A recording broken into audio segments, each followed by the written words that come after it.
Hey, good morning, everyone. Admiral Nathan, sir, good morning, and thank you for your great remarks. I'm Brigadier General Mike Bobeck, and on behalf of the Chief of National Guard Bureau, General Frank Brass, and our Acting Director, Major General Judd Lyons, I want to thank you for the opportunity to be here.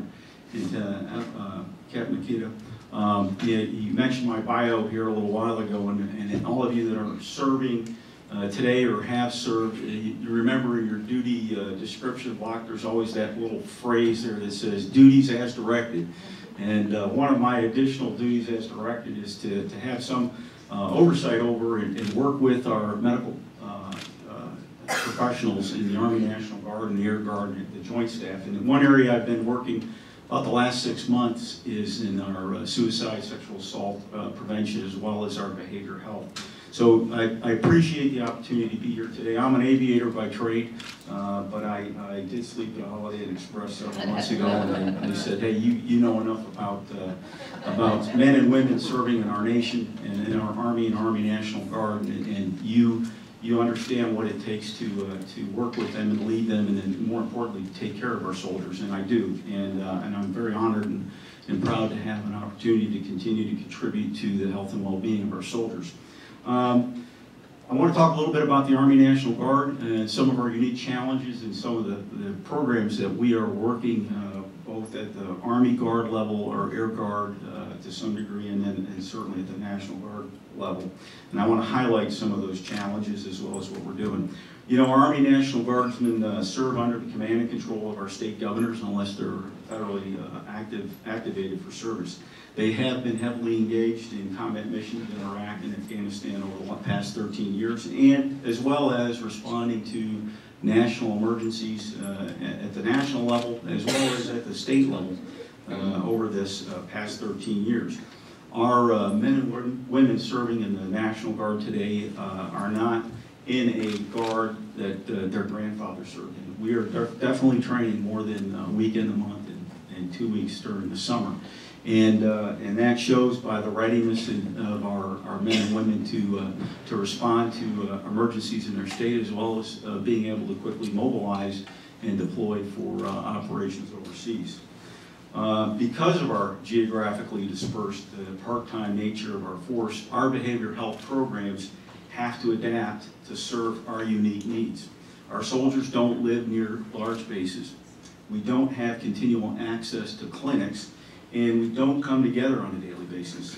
What we found is that many of the DoD and the Army health programs are designed for active duty soldiers in a component, and so we have to think differently on how we deliver services to our men and women in this unique population. Let's see, we got the first slide here. All right, great.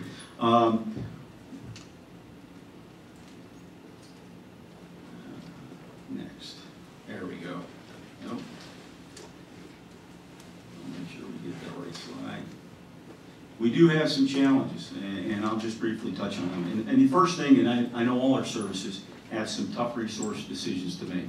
We have to balance our people, we have to balance our training, and we have to balance our equipping needs. And these levers need to be moved and adjusted, and they're moved and adjusted every year based on our budgets.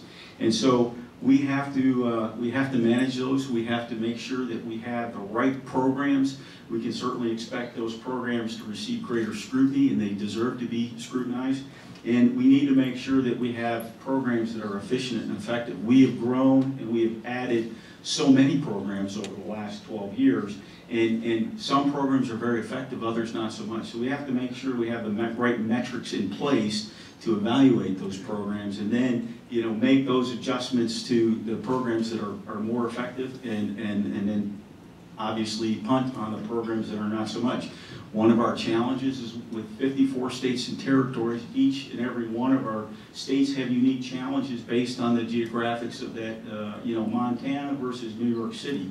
Those challenges of programs and access become more important, and therefore our adjutant generals and our state programs have to have one program does not fit all 54 states and territories. So that's a challenge. We know that with the hundreds of thousands of men and women that have served in the past 12 years across across our nation and all our services overseas, we know that there's a potential for invisible injuries.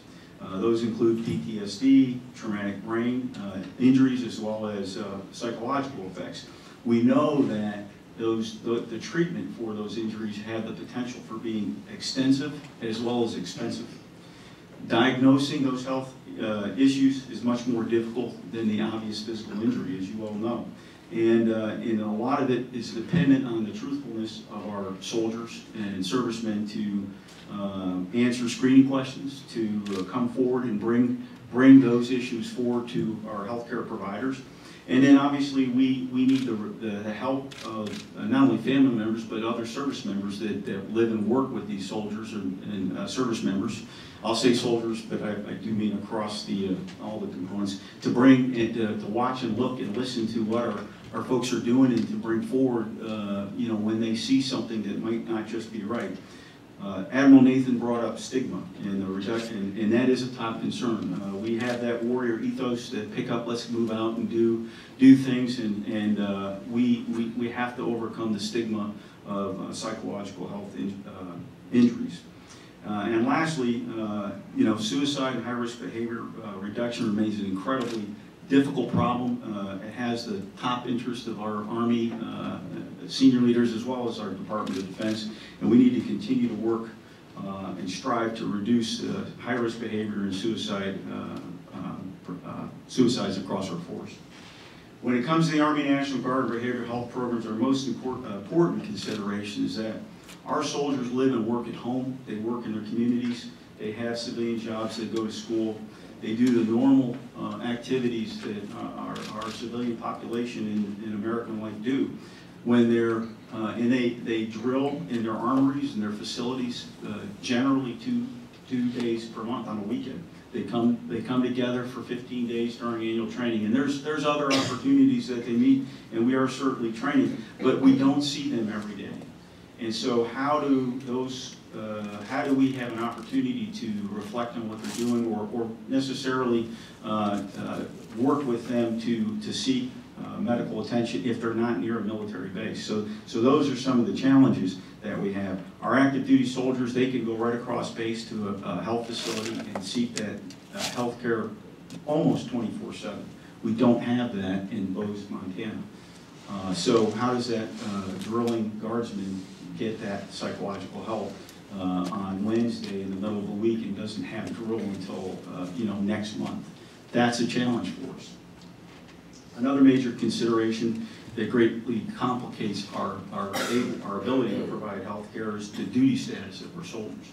They're active duty, state active duty, are areas that we have to balance in what pay status the soldiers. We do a fantastic job in the pre-deployment, during deployment, and post-deployment analysis and screening of our men and women.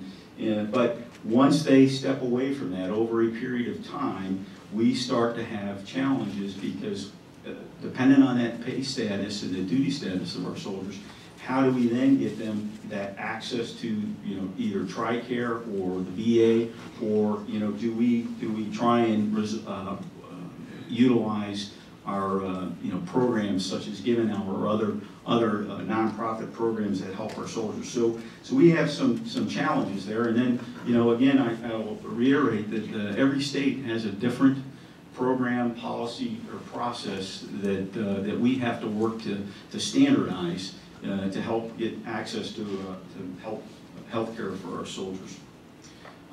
We do have a program, several programs in play.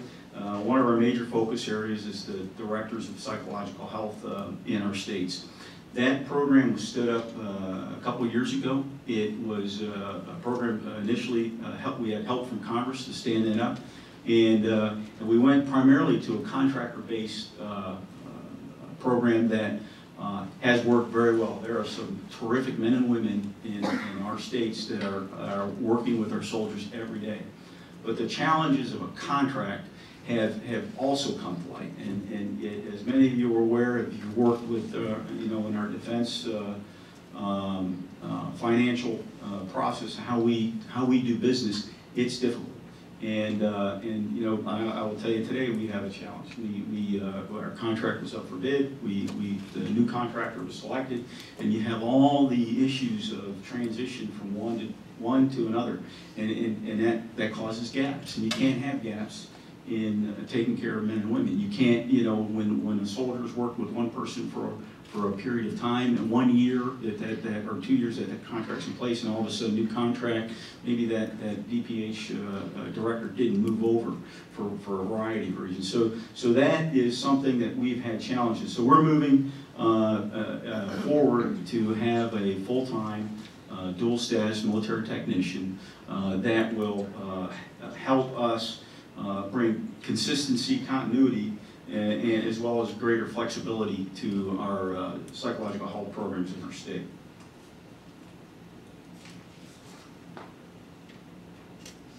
We, let's see, next slide here. We have 78, some of our larger states have 2 psychological health program coordinators. In addition to providing consultations themselves, they facilitate treatment for our soldiers. They find civilian providers. They've been coordinating with universities to help improve civilian understanding of our military psychological health needs, as well as a number of key activities and studies. Another critical area that has been helpful, extremely helpful, is the nonprofit community.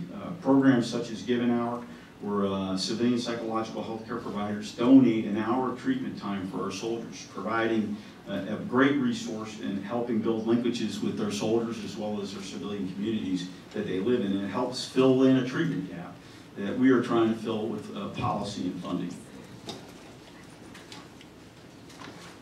As I mentioned before, we talked about screening. You know, we have those 5 touch points where we identify at-risk behaviors, and I think we do a fairly good job of that. It's a good baseline for comparison across the deployment. It allows us to catch those who have symptoms that manifest over a long period of time. But you know, frankly, that screening process is based on the honesty of the individual that we're talking to, and whether the soldier is willing to admit that they have a problem. So we have to continue to work on that.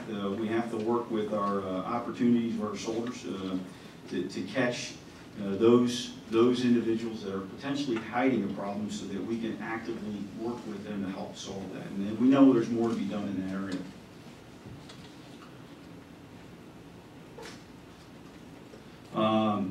We have spent a tremendous amount of time and resources to overall resiliency. We have a lot of programs that have stood up over the past 13 years. Across the Army National Guard and the Army, we've built a great network of support from family programs, employment assistance centers, substance abuse programs, as well as sexual assault and response and prevention programs. But we know that these budget cuts that are coming are forcing us to take a hard look at all of those programs, balance those resources, look for program efficiencies, as well as you know, partner with other, not only services, but other organizations to continue to provide that access for our men and women. And it's hard to do. And metrics is a tough one. We've spent a lot of time taking a look at metrics to help evaluate those programs. And okay, last slide, and then I'll take your questions. Suicide and sexual assault are #1 concerns for our department, as well as I'm sure all the departments in our all the services in our department. We are working every day to improve our access to care for our dispersed force. We're looking at telehealth initiatives. We're working with nonprofit organizations for greater integration.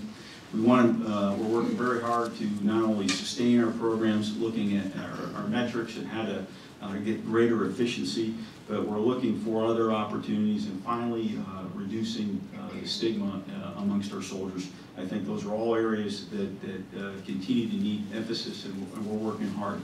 I want to thank each and every one of you for being here today, as well as the folks out in TV land for their great efforts to help our men and women on our service every day.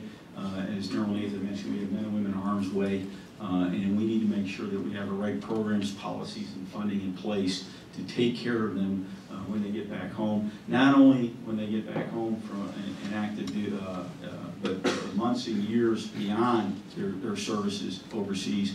When healthcare problems develop, we need to have the right policies, procedures, and funding in place to take care of them.